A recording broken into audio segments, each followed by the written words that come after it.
आज की ये जो प्रेस कॉन्फ्रेंस है, इसमें हम लोग आपको ये बताने के लिए प्रेस कॉन्फ्रेंस बताई गई है कि एक आरोपी है जो अपना नाम बताता था राजू राजीव जोशी, लेकिन एक्चुअली उसका सही नाम है संदीप सुरेश कंदरकर। इस आरोपी के ऊपर में चीटिंग के पहले से भी बहुत सारे केसेस हैं। कुल मिलाकर बॉम्बे, न्यू बॉम्बे, एक गुजरात में भरूच, ऐसे कुछ जगहों पर मिला के 13 केसेस इसके ऊपर में चीटिंग के। इसने इस बार इसका जो मोडस था उसमें वो क्या करता था कि लोगों को संपर्क करके वो उनको ये कहता था कि मेरे पास में बॉम्बे एयरपोर्ट और JNPT यहाँ पे गाड़ियाँ हमको चाहिए जो हम रेंट पे देंगे, उसमें अगर आप चाहो तो आप इन्वेस्ट कर सकते हो। आपको उसका अच्छा बिटवीन 55,000 to 75,000 उसका रेंट हमको मिलने की उम्मीद है। अगर व्यक्ति पूरा पैसा इनको देता था तो एक गाड़ी ली जाती थी। अगर और शुरुआत के दौर में ये उनको कुछ पैसे देता भी था ताकि वो लालच में फंसते जाए और ज़्यादा से ज़्यादा लोगों को बताएं, बल्कि पॉन्जी स्कीम टाइप की। बाद में अगर कोई व्यक्ति पूरा पैसा नहीं देके कुछ पैसा देता था तो वो उनको फाइनेंस भी करवाता था और फिर गाड़ी उनके नाम पे एक ली जाती थी। कुछ जगहों पे ऐसा भी हुआ है कि पैसा लेता था और कोई गाड़ी वाड़ी भी नहीं होती थी।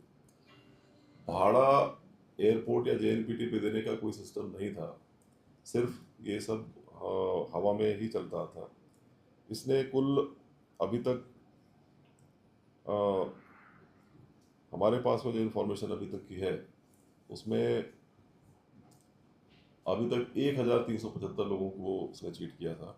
20 करोड़ 60 लाख रुपए की ये चीटिंग दिख रही है। इसमें आज पर तक हम लोगों ने ऑलरेडी 246 गाड़ियाँ हमने रिकवर की हैं इसमें, जिसकी कीमत 25 करोड़ है।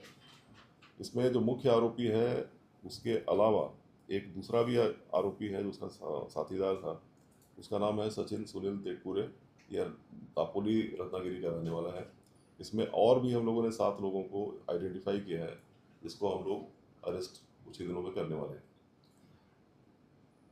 इसमें हम लोगों ने इसके ऊपर पहले भी जो केसेस थे उसको ध्यान में रखते हुए कुल भारतीय न्याय संहिता सेक्शन 1112B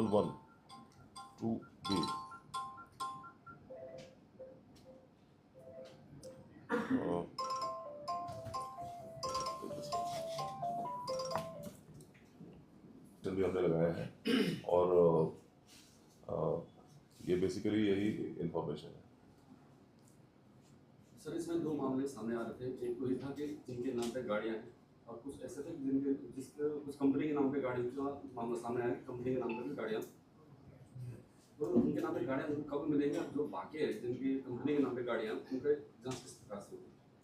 तो कई कुछ केसेस में ऐसा था कि जो कुछ लोगों का सिबिल स्कोर अगर कम है तो ये बोलता था कि कंपनी के नाम पर ही हम गाड़ी ले लेंगे, और कुछ केसेस में ऐसा था कि अगर सिबिल स्कोर का इशू नहीं है तो उसके नाम पे डायरेक्टली गाड़ी लेते थे।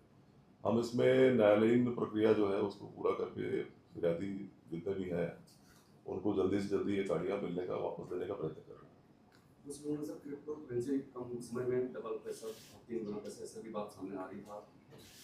क्रिप्टो करेंसी का अगर इसमें कुछ अपने को दिखता है तो हम उसमें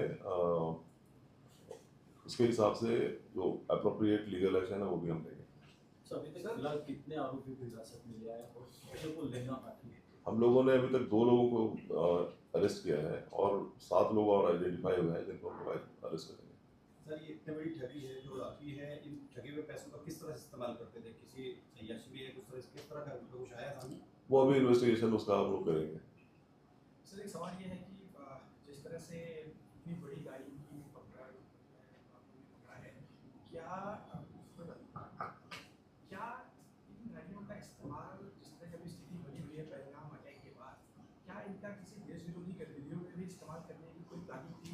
क्या पुलिस उस एंगल से भी जांच कर रही है?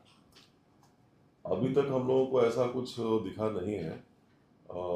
जो समझ में आ रहा है वो ये है कि ये प्योर इकोनॉमिक ऑफेंस है, लेकिन हम लोग हर तरीके से हर दिशा से इसका इन्वेस्टिगेशन करेंगे।